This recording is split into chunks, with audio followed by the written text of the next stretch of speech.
सबको नमस्कार அனைவருக்கும் வணக்கம். ஹலோ எப்ரின், வெல்கம் டு நாலேஜ் துனியா. இப்போ ராஷ்டிர பாஷை ஏற்கனவே ஒரு செட்டு ஃபுல்லாக மாடல் கொஸ்டின் போட்டிருப்போம். இப்போ செகண்ட் செட்டு போகிறோம். நாங்கள் இந்த கொஸ்டின் பேப்பர் மாடல் வச்சு நீங்கள் டெஸ்ட் எழுதி பார்க்க ரொம்ப யூஸ்ஃபுல்லாக இருக்கும்.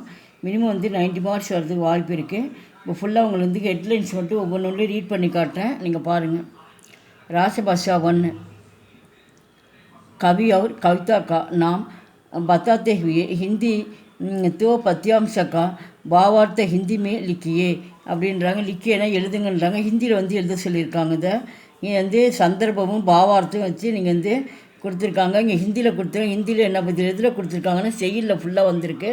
மொத்தம் 5 கொடுத்துருக்காங்க. நீங்கள் ஏதாவது 2 மட்டும் எழுதுனா போதும். Mark 1 4 marks.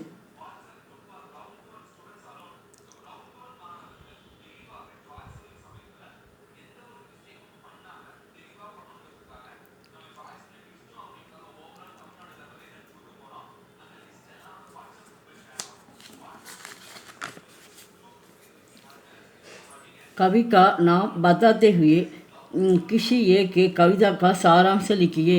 இங்கேருந்து 4 எஸ்சியை ஃபுல்லாக இப்போ போயத்தில் இருக்க எஸ்சியை ஃபுல்லாக கொடுத்துருக்காங்க. இங்கே மாங் கொடுத்துருக்காங்க. அடுத்து க்ளவுனாக கொடுத்துருக்காங்க. ரெண்டுமே வரதுக்கு வாய்ப்பு இருக்குது. இது ரெண்டையும் நல்லா தரவாக படிச்சிங்க. இது மார்க் 10 மார்க்ஸு. இதில் ஏதாவது 4 ஏதாவது நீங்கள் 1 மட்டும் எழுதினா போதும். Mark 10 marks. किन दोहे का कंटेस्ट रूप जोन का दियोन लिखिए. கண்டெஸ்ட் அப்படின்னும் இங்கே இந்த இடத்துல தோகை கொடுத்துருக்காங்க. 4 கொடுத்துருக்காங்க. இதில் ஏதாவது 2 மட்டும் எழுதினா போதும். நல்லா தரவாக பார்த்துங்க. இந்த 4 ஏதாவது 3 படிச்சிட்டிங்களா கூட கண்டிப்பாக உங்களுக்கு 3 இது கண்டிப்பாக வர்றதுக்கு அப்போது ஈஸியாக நீங்கள் 2 எழுதலாம். ஒன்றுக்கு 2 மார்க்ஸு. किन 3 का भावार्थ हिंदी में लिखिए. இது தோகையில் வர்றது ஃபுல்லாக இங்கே கொடுத்துருக்காங்க. மொத்தம் 6 கொடுத்துருக்காங்க. இதில் ஏதாவது 3 மட்டும் எழுத சொல்லியிருக்காங்க. ஹிந்தியில் தான் நீங்கள் எழுத சொல்லியிருக்காங்க விளக்கம். இதுக்கு ஒன்று மார்க்ஸ் 3 மார்க்ஸு.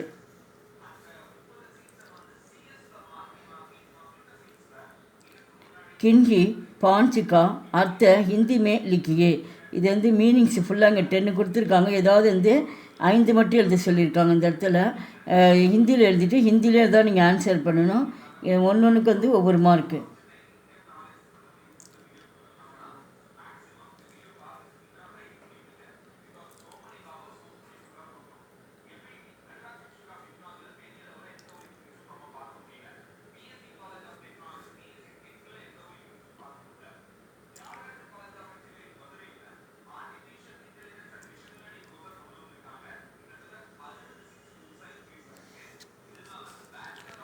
किन्हीं 5 का वाक्य में प्रयोग कीजिए.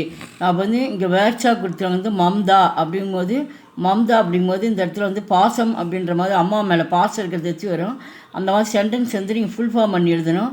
இதுக்கு மொத்தம் 10 இருக்குது. நீ 5 மட்டும் எழுதணும். ஒன்றுக்கு 2 மார்க்ஸு. निम्न गद्यांश को ध्यान से पढ़कर नीचे दिए प्रश्न के उत्तर लिखिए. இங்கே பேராகிராஃப் கொடுத்துருக்காங்க. பேராகிராஃப் கீழே கொஷின் கொடுத்துருக்காங்க. இந்த பேராகிராஃப் 1 or 2 டைம்ஸ் ஃபுல்லாக படித்து பாருங்கள். மீனிங் உங்களுக்கு புரியும். அந்த மீனிங் வச்சு என்ன பண்ணி என்ன கொஷின் கேட்டிருக்கான்றதை நீங்கள் எழுதணும். இந்த இடத்துல என்ன கொஷின் இருக்கோ அதுக்கு ஆன்சர் இந்த பேராகிராஃப்லேயே இருக்கும். அது நீங்கள் அழகாக எழுதிடலாம். ஒன்று மொத்தம் டோட்டலாக அதுக்கு 5 மார்க்ஸு. किन 2 प्रश्नों को उत्तर एक या 2 वाक्य में लिखिए. இது ஃபுல்லாக கொஸ்டின் ஆன்சர் இங்கே கொடுத்துருக்காங்க. இதில் மொத்தம் 6 கொடுத்துருக்காங்க.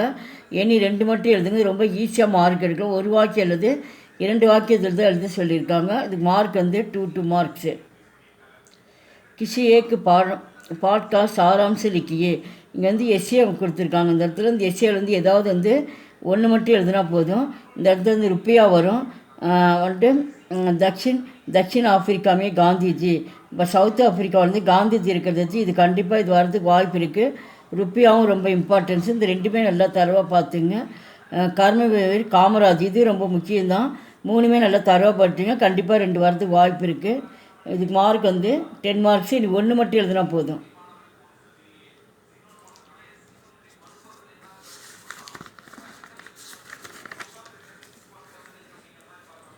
கிஷி ஏகே ஏகாங்கிக்கா சாராம்சில் ஏகாங்கி அப்படின்னு நாடகம். இந்த நாடகம் வந்து மொத்தம் 3 கொடுத்துருக்காங்க. இந்த இடத்துல 3ல் வந்து ஏதாவது வந்து 1 மட்டும் எழுதுனா போதும். பகுக்கி விதா இது ரொம்ப இம்பார்ட்டன்ட் எஸ்ஸே. அந்தேரா நகரி இது 2மே ரொம்ப இம்பார்ட்டன்ஸு. நல்லா தரவாக படிச்சுங்க. கின்கி தோ பாத்திரங்கா பரிச்சய தீஜே. இந்த நாடகத்தில் பாத்திரம் வந்து யார் யார் நடிச்சிருக்காங்க அப்படின்றது மொத்தம் 5 பேரை கொடுத்துருக்காங்க. இதில் ஏதாவது வந்து 2 மட்டும் எழுதுனா போதும். இப்போ ஜீவன்லால் கொடுத்துருக்காங்க, கோபால பிரசாத், உமா, குணவந்தி கொடுத்துருக்காங்க, ஜல்காரி பாய். இதெல்லாம் எல்லாமே 5மே ரொம்ப இம்பார்ட்டன்ஸு. இதில் ஏதாவது 4 படிச்சிட்டிங்களா எது வந்தாலும் நீங்கள் எழுத ஈஸியாக மார்க் எடுத்துலாம். ஒன்றுக்கு வந்து 5 மார்க்ஸு. இந்த எஸ்ஏ படிச்சுட்டாவே இந்த பாத்திரத்தில் நடித்தவங்க யாருன்றது படித்தா ஈஸியாக இருக்கும். கின்கின் தோ பிரசன்னுக்கு புத்தர் ஏக்கியா தோ வாக்கியமே லிக்கியே. இந்த நாடகத்தில் நடக்கக்கூடிய இதில் அதில் தான் அந்த ஏகாங்கிறது தான் அந்த கொஸ்டின் ஆன்சர் மாதிரி கொடுத்துருக்காங்க.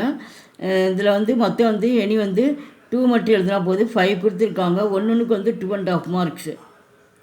லாஸ்ட் ரோமனு சந்தர்ப்ப சகித்த ஹிந்தி தோ கா பாவ சம்ஜாயே. இதில் என்ன கொடுத்துருக்கான்ட்டு படித்து பார்த்துட்டு அதுக்கு வந்து விளக்கம் வந்து எழுத சொல்லியிருக்காங்க. இனி வந்து 2 மட்டும் எழுதுனா போதும். இதுக்கு மார்க் வந்து ஒன்றுக்கு 5 மார்க்ஸு. இந்த வீடியோ பிடிச்சிருந்தால் லைக் பண்ணுங்கள், ஷேர் பண்ணுங்கள். எங்கள் சேனல் ஃபஸ்ட் டைம் வந்தால் மறக்காமல் சப்ஸ்கிரைப் பண்ணுங்கள். நன்றி, தன்யவாத்.